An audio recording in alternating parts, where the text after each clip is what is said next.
guys, welcome back to कानून चला. I'm Amanda for current affairs and legal JK and we're back with our new video. तो guys, आज की video में हम पढ़ने वाले हैं about the early Vedic age. Early Vedic as जो कि फ्लरिश हुई थी फ्रॉम 1500 BCE टू 2000 BCE. ये एक सिग्निफिकेंट फेज था हमारी हिस्ट्री में क्योंकि ऐसा माना जाता है इस टाइम पे अराइवल हुआ था of the Indo Aryans in the Indian सब कॉन्टिनेंट एंड इसी टाइम पे यहाँ पे वैदिक कल्चर का डेवलपमेंट भी हुआ था. Indo Aryan migration, Vedic literature, social structure, economic activities, religious beliefs, social and political organisations, ये कुछ की फीचर्स थे हमारे of the early Vedic age. चलिए डिस्कस करते हैं these in detail with the help of an animation. सबसे पहला आता है हमारा the Indo Aryan migration. Indo Aryan migration क्या था? जो इंडो आर्यंस थे वो इंडो यूरोपियन पीपल थे. ये माइग्रेट करा था इन्होंने इंडियन सब कॉन्टिनेंट में फ्रॉम द सेंट्रल एशिया. इसके साथ साथ वो अपने साथ लाए थे distinct languages, cultures and religious beliefs जो कि उन्होंने इंडियन सब कॉन्टिनेंट में भी एक्सप्लोर किए थे अपने अपने कल्चर्स एंड अपनी अपनी लैंग्वेजेस को. सेकंड आता है हमारा अबाउट द वैदिक लिटरेचर.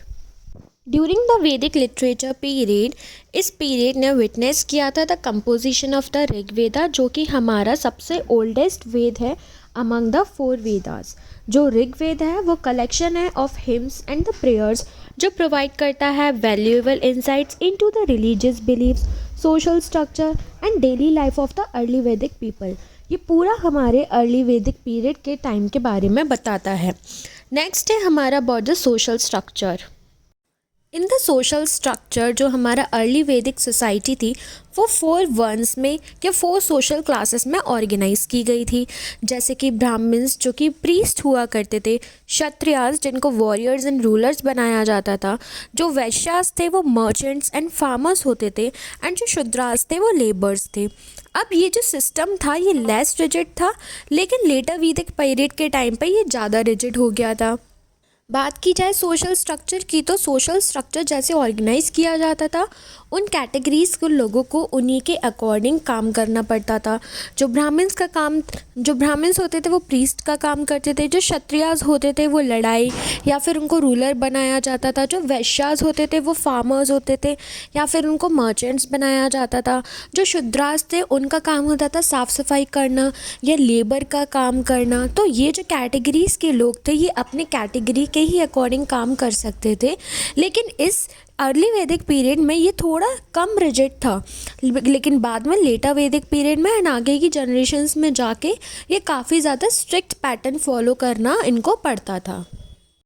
नेक्स्ट है हमारा अबाउट द रिलीजन. जो अर्ली वैदिक पीपल थे वो पॉलीथेस्टिक थे. पॉलीथेस्टिक मतलब वो वर्शिप करते थे वेरियस डाइटीज़ जो कि नेचुरल फोर्सेस से एसोसिएटेड होते थे. उस टाइम पे कोई भी मूर्ति पूजा नहीं होती थी लेकिन जो भी नेचुरल सोर्सेस होते थे हमारे अर्थ के वो उनको वर्शिप करते थे. जैसे कि माना जाए कि इंद्र जो कि God of thunder and war है वो उनको वर्शिप करते थे. जो वरुण है जो गॉड ऑफ कॉस्मिक ऑर्डर है ये उनको वर्शिप करते थे.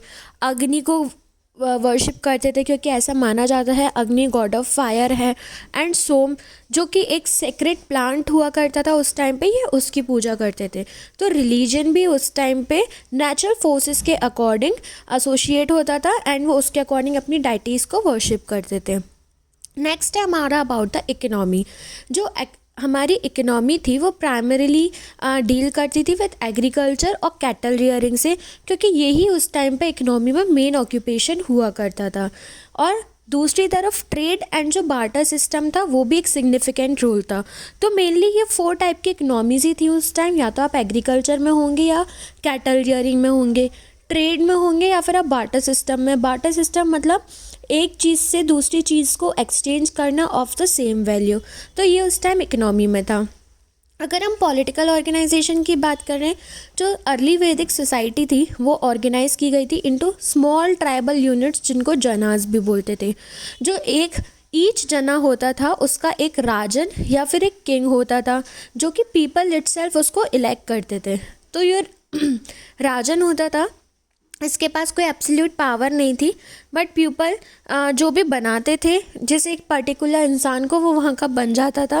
एंड ये स्मॉल असेंबलीज़ होती थी जिसमें या कोई पर्टिकुलर ट्राइब की होती थी या कोई पर्टिकुलर ग्रुप की होती थी.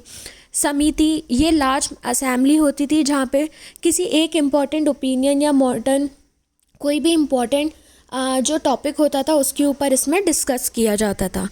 तो बेसिकली ये था पॉलिटिकल ऑर्गेनाइजेशन के बारे में। अब जो हमारा अर्ली वैदिक पीरियड था, इसका ये सिग्निफिकेंस था कि इसने फाउंडेशन रखा था फॉर मैनी एस्पेक्ट्स ऑफ हमारे इंडियन कल्चर के लिए। अगर हम बात करें लैंग्वेज, क्योंकि इंडो आर्यंस आए तो लैंग्वेज भी आई। जो हमने सोशल स्ट्रक्चर देखा था कि कैसे लोगों को उनके कास्ट के बेसिस पे वर्क दिया गया था, तो वो भी अर्ली वैदिक पीरियड में इन्वेंट हुआ था। ऑल्सो अगर हम बात करें पॉलिटिकल इंस्टीट्यूशंस की, तो जैसा भी हमने देखा कि एक स्मॉल ग्रुप्स बना दिए जाते थे जिसको राजन या फिर किंग जो है वो हेड करता था। एंड ऑल्सो यहाँ पे सबसे इम्पॉर्टेंट चीज़ थी कि ऋग्वेदा इस अर्ली वैदिक पीरियड में कंपोज किया गया था, जो कि सबसे ओल्डेस्ट वेद हमारा माना जाता है। बेसिकली ये सबसे वैल्यूएबल इंसाइट्स हमको प्रोवाइड करता है। अगर हम बात करें एंशिएंट पास्ट इंडिया की, तो सबसे ज़्यादा हमें अगर अर्ली वैदिक पीरियड के बारे में पता लगेगा तो वो हमको ऋग्वेद में पता लगेगा, क्योंकि वही हमको एक्चुअल में जो उस टाइम की चीज़ें थी वो उसके बारे में बताता है। तो गाइज ये था हमारा अबाउट द अर्ली वैदिक पीरियड। इसके बाद हम डिस्कस करेंगे अबाउट द लेटर वैदिक period. So guys thanks for watching the video. This was the end of the video. I hope that you would like this video. Before going, just like the video, hit the bell icon, subscribe to the channel. Also don't forget to share the video. Also just hit the bell icon, so as soon as a new video is uploaded, that is next video is going to be about the later Vedic period, so you will get the notification. Thanks for watching the video.